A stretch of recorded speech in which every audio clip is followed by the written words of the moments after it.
Djeca znaju i točka. Ako je dan bio lijep, ako nisu imale drugih obveza i ako je Mija bila dobro, ona i mama su svakog dana u približno isto vrijeme odlazile u šetnju. Ako nije bilo pretoplo ili prehladno, šetnje su znale biti duge. Ako im vrijeme nije išlo u prilog, sjele bi u kafić ili negdje gdje bi našle ugodan zaklon i čitale kakvu knjigu ili jednostavno razgovarale. Taj je dan bilo prevruće da se upute negdje dalje, pa je mama kupila Mijin omiljeni sladoled od lješnjaka, a zatim su sjele u prazan kafić na tržnici koji je osiguravao udoban hlad i mir. Dobro, ovdje nam je baš fino. Što ti kažeš?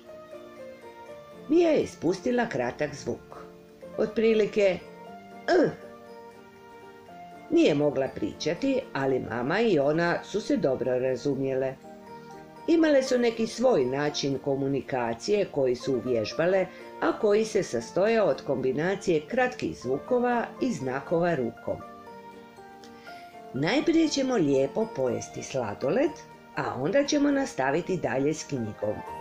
Moramo požuriti s čitanjem, jer ćemo je uskoro morati vratiti u knjižnicu, a bilo bi šteta da je ne stignemo pročitati kad ti se već toliko sviđa. Mija se složila s mamom. Mijin svijet bile su knjige. Kako nije mogla hodati i igrati se rukama, kako bi joj ispunila vrijeme, mama joj je iz rana počela čitati. Mija se u knjige naprosto zaljubila.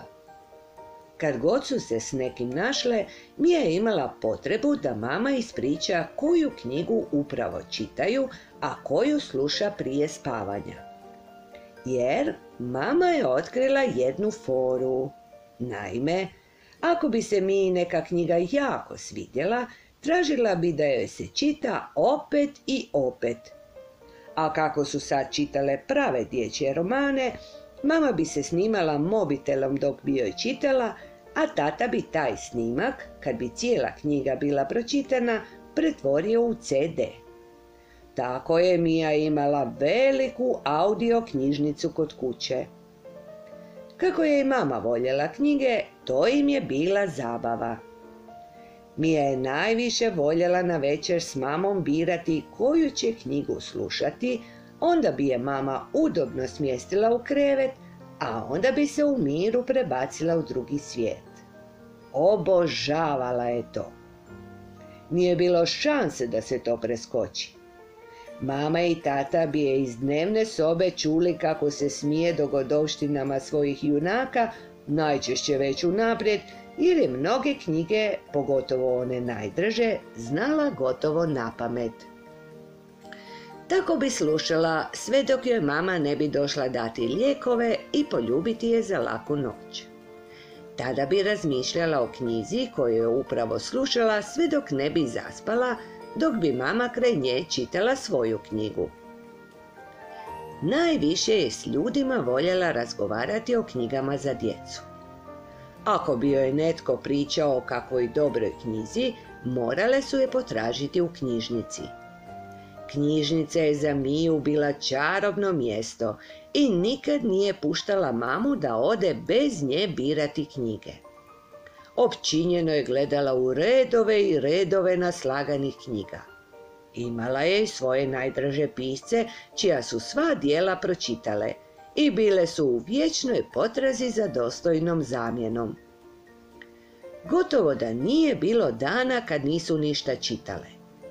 Ako mama nikako nije mogla naći vremena, a to je bilo rijetko, onda bi Mija, ponekad čak i u šetnji, tražila da joj mama pusti snimku neke knjige koje su bile pohranjene na njezinom mobitelu, koji joj je uvijek spreman i napunjen u lijepoj torbici visio oko vrata. Tako su taj dan izvadile knjigu jedne od njezinih najdražih spisateljica, Maje Gluščević, koju su uz vesele uzvike čiste sreće otkrile u knjižnici kao još nepročitanu, a mislile su da su sve od nje do sad pročitale. Baš su počele jesti sladoled, kad su od nekud otrčale dvije djevojčice. Jedna s dugom crnom kosom, koja joj je u mekim uvojcima padala sve do struka, a druga plavokosa i kratko ošišana, s velikom crvenom špangicom u obliku leptira kojom je podigla šiške. Obje su se zadihano stisnule uz vanjski zid kafića, blizu stola gdje su mama i Mija sjedile. Teta, nemojte nas gledati, mi se skrivamo, rekla je crnokosa ozbiljno, malo provirivši. Dobro, pazit ću da vas ne odam, rekla je mama i nastavila Miji davati sladoled. Evo ga, evo ga, čula je uzbuđeni šapat plavokose djevojčice koja je sad oprezno virila. Ha, nije nas kužio. Igrati se skrivača? Šapnula je mama ne gledajući u njih. Ne, skrivamo se jer smo se posvađale s jednim dečkom. Stajao je na svojoj terasi i gađao nas ledom, svašta nam je vikao, pogotovo Mariji koja nema mamu i živi s bakom. On je inače jako zločest i voli se rugati. Mi smo mu rekle da je glup, da je kukavica i da mu je lako praviti se važan i jak s 3. kata. On se razljutio, rekao je da će sići dolje i da će nas istući kad nas uhvati. Zato se sad skrivamo. Hvala Bogu, izgleda da se vratio kući. Ako nas samo pipne, tužit ćemo ga njegovom tati. I još ćemo mu reći što je sve govorio Mariji za njegovu mamu. Tata mu je jako strog, zato mu je bolje da se vrati kući, ja mu kažem. Zaista zločest dečko, komentirala je mama. Ali zločesti dečki su često zapravo uplašeni, pa se vole praviti jaki tako što zezaju druge. Da, s 3. kata, komentirala je plavokosa djevojčica još uvijek uzbuđenim glasom. Zatim su se njih dvije nešto došaptavale iza zida, crnokosa je opet provirila pažljivo proučavajući cestu, a zatim je rekla onoj drugoj. Izgleda da je zrak čist, mislim da možemo izaći. Malo ćemo ostati ovdje ako nas slučajno od nekud vreba. Neće nam se usuditi prići dok smo pokraj ove tete. Oprezno su istupile iz zaklona, pogledom šarajući gore dolje uzduž ceste. Kad su se uvjerile da tog ljutitog dečka nigdje nema na vidiku, tek su tada bolje obratile pažnju na Miju i mamu. Malo su šutke gledale u Miju, a zatim je crnokosa pitala. A zašto se ona tako velika još vozi u kolicima? Zar ne može sama hodati? Bilo je očito da se još nikad nije srela s nekim u invalidskim kolicima. Ne može hodati, ali ona zna svašta drugo, mirno je rekla mama. A zašto ne može hodati? I zašto tako čudno drži ruke? Djevojčica je očito htjela znati. Mama je malo razmišljala kako će najbolje odgovoriti na to izravno pitanje, jer je htjela da to bude objašnjenje kojim će i djevojčice i Mija biti zadovoljne. Uostalom, cijeli se Mijin život trudila da njezinu kćer prihvate i cijene zbog onoga što je nosila u sebi, a Mija je nosila jako puno. Mama je o svojoj kćeri razmišljala kao o anđelu poslanu s onoga svijeta da nauči druge što je prava ljubav. Jer Mija u sebi nije nosila ni trunku zlobe, niti želje za stvarima koje bi je krasile. Zbog toga se ponekad znala rastužiti kad bi neki ljudi i djeca o njoj stvorili mišljenje samo na osnovi invalidskih kolica, bez potrebe da je zaista upoznaju. Sad je imala priliku upoznati dvije djevojčice s Mijinim svijetom. Pa, možemo popričati o tome, ali bih voljela da sjedete s nama ako želite, i da vas počastimo sladoledom, dok vam opasnost skroz ne prođe. Mi je malo teško pričati kad vas ne vidi. Iza kolica ste. Može, veselo je rekla crnokosa djevojčica i odmah sjela. Druga, plavokosa, bila je malo sramežljiva, ali kad je sjela njena prijateljica, sjela je i ona. Ti si sigurno Marija, upitala je mama plavokosu djevojčicu. Kimnula je. Ja sam Ajna, predstavila se crnokosa. A ti si Mija, upitala je. Mija je ispustila kratak zvuk. Što je rekla? Pitala je u čudu. Rekla je da jest. A kako znate da je to rekla? Upitala je mamu. Mija i ja imamo svoj jezik. Kao strani jezik? Tako nekako, samo što je to samo naš jezik, ali vrlo je jednostavan, svakoga može lako naučiti. Mama je izvadila novčanik i pružila novčanicu. Evo, cure, odite si kupiti sladoled, pa ako još želite razgovarati s nama, bit ćemo ovdje još neko vrijeme i onako je prevruće za šetnju. Veselo su otrčale. Mama je pomislila kako se vjerojatno više neće vratiti. Bile su još male, a malim djevojčicama često zna nešto odvući pažnju. Sad, kad im je opasnost prošla, vjerojatno će se željeti još malo igrati prije nego što se budu morale vratiti kući. Ipak, malo kasnije, pojavila se Ajna sa sladoledom u ruci. Vratila je mami ostatak novca, sjela i rekla. Marija je morala ići kući, baka ju je zvala. Jedno je vrijeme šutke lizala sladoled i ispod oka promatrala kako mama hrani Miju. Zatim je rekla, niste mi odgovorili zašto Mija ne može hodati i zašto tako drži ruke. Mija je upravo završila svoj sladoled, pa je mama uzela čistu mekanu krpu, obrisala joj zamusana usta i sebi ruke, dajući si tako još malo vremena da razmisli o odgovoru.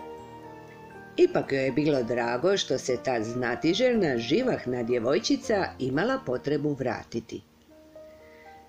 E pa, Mija se rodila jako mala, jer se rodila prije vremena.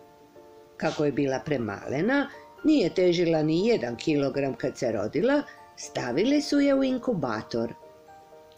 Ja znam što je to iknu ingbu, znate to što ste rekla.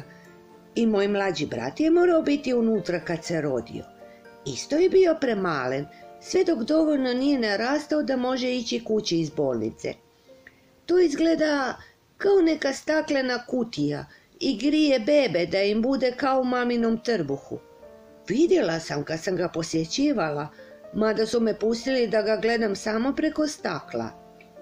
Da, to je to. Mija je ipak bila premalena, pa su joj i žilice u glavi bile pretanke i neke su zbog toga malo popucale. Vidiš, zbog toga joj je teško hodati i pričati. Ali, ako malo bolje razmisliš, nema djeteta koje baš sve može i koje nema nešto drukčije, zar ne? Samo se to kod nekog više vidi, a kod nekog manje. Ali koliko god se vidi ili ne vidi, svako dijete je jedinstveno po nečemu u čemu je najbolje i što zna i umije više i bolje od druge djece. Kao da je svako dijete došlo na svijet da bude posebno. Tako i Mija. Ajna je neko vrijeme ozbiljno razmišljala, šutke ližući sladoled. Zatim je ustala, stala ispred Mije i podigla majicu. Pokazala joj je veliku, tamno crvenu mrlju na trbuhu. Vidiš, ja imam ovo. Ne vidi se ispod majice, ali s tim sam se rodila. Bila sam i u bolnici kad se raširilo. Nije to baš lijepo vidjeti, pa nosim jednodjelni kupaći kostim, a i doktor mi je rekao da to moram skrivati od sunca. Imam i debeli ožiljak ispod koljena kad sam pala s bicikla, ravno na kamen. Tras! Morali su me šivati. Evo, tu! Digla je nogavicu da joj pokaže, a Mija se nasmiješila. Očito joj se Ajna jako sviđala. A sviđa ti se moja narukvica? Mama mi ju je kupila za rođendan, na njoj piše moje ime. Mija je ispustila kratak glas. Rekla je da, naučila sam kako kaže da, izjavila je s ponosom. Od Mije možeš puno naučiti, kao i Mija od tebe, rekla je mama s osmijehom, a Mija je veselo ciknula. Mogu je ja malo voziti? Možeš, ali samo tu po terasi, iako Mija to želi. Pitaj je. Pa nisam ni mislila dalje. Hoćeš da te vozim tu po terasi? Mija je uz smiješak pustila kratak zvuk. Rekla je da hoće. Vas dvije se sve bolje razumijete, rekla je mama zadovoljno. Na početku je Ajna pomalo nespretno gurala kolica, dok nije shvatila kako se njima upravlja. Mama je čula kako ozbiljno priča Miji. Vidiš, ti ne možeš hodati, a ja ne znam plivati. Sad ću u drugi razred, a još to nisam naučila i zbog toga mi se neki rugaju. A tako se trudim. Uđem u more i pljuskam, mašem i nogama i rukama, ali ništa. Kao kamen potonem. Onda se jako uplašim, pa onda brzo stavim leptiriće. Mama mi kaže da će mi vjerojatno samo doći da zaplivam kad me strah prođe. Ali ja mislim da me možda nikad neće proći, jer stalno razmišljam o tome čega sve ima u dubini što me iznenada može zgrabiti i kako se lako utopiti. I pričala je o svom velikom strahu od dubine, kao da je laknulo što je to mogla nekom priznati, nekom tko je se zbog toga neće smijati. A voliš li ti plivati u moru? Mija je odmahnula glavom. Njoj je u moru uvijek bilo jako hladno, koliko god more bilo toplo. I zbog toga su se njeni mišići jako stezali, pa bi se brzo umarala. Onda me ti razumiješ, rekla je Ajna. Ni ja ne volim plivati, samo se volim brčkati u plićaku. Sad vježbam ronjenje. Kad su se vratile, upitala je mamu. A što Mija zna da je u tome bolja od neke djece? Mija najviše na svijetu voli knjige. Mislim da je ona najvjerojatnije pročitala više knjiga od sve djece u gradu, odgovorila je mama, a Mija je od ponosa veselo ciknula. Knjige? Ma daj! Ja ne volim čitati knjige, a najmanje one za školu. To mi je nekako teško i dosadno. Mija to obožava. Vidiš ovaj mobitel oko njenog vrata? Na njemu ima puno snimljenih knjiga i stalno ih sluša. Onda si ti jako pametna, zaključila je Ajna. Mija se nasmiješila.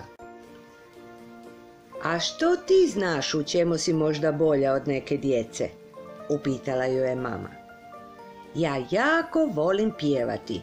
U zboru sam i voditeljica mi često daje da pjevam solo. Kažu da imam lijep glas i dobar sluh.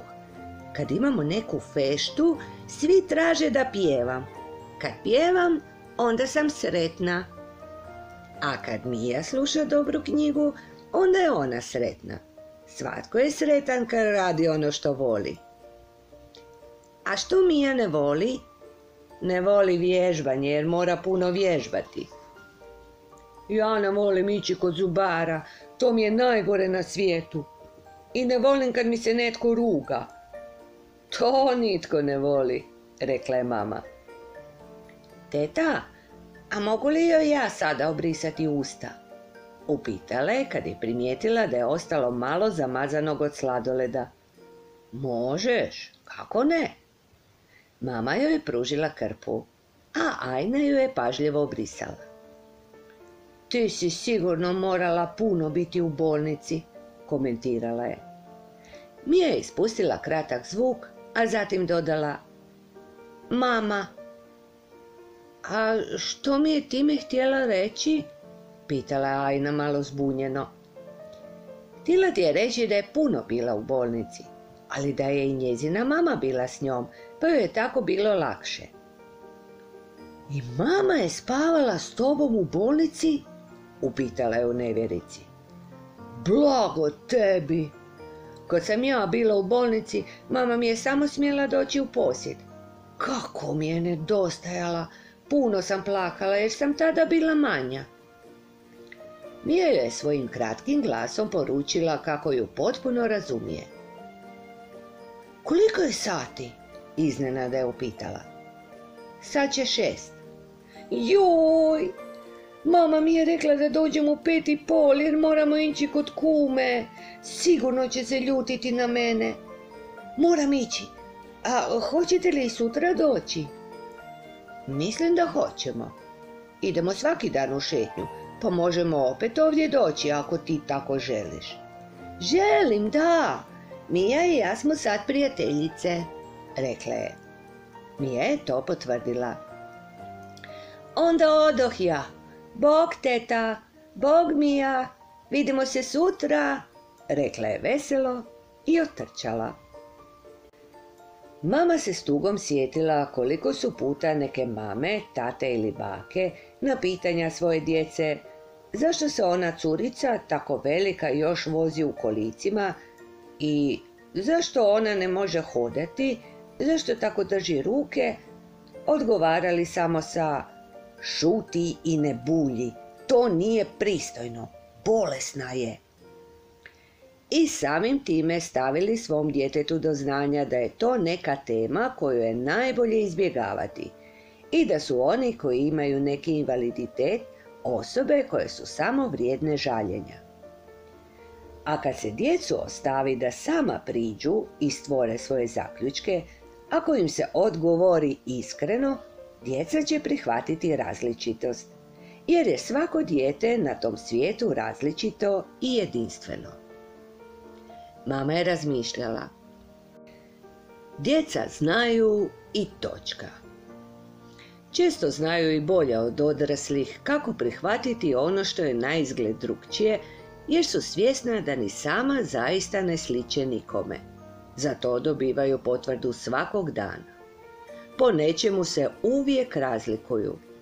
Šteta što ih se uči da je dobro biti sličan, a da je različitost nešto što se zna osuđivati.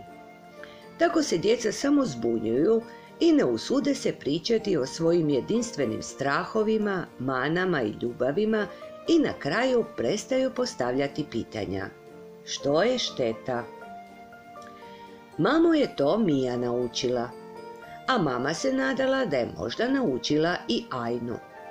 Zbog Mije i sve djece s teškoćama svijetu su jako potrebne Ajne koje zaista žele prići bliže i čuti iskren odgovor. Imaš novu prijateljicu? Pitala ju je. Mija je bila jako sretna.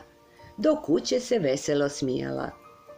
Mama je znala da po svojoj glavi prebire razgovor s Ajnom i jako se ponosila svojim anđelom koji možda ne može puno toga uraditi svojim tijelom, ali ima veliku moć da može promijeniti svakoga tko joj s ljubavlju priđe.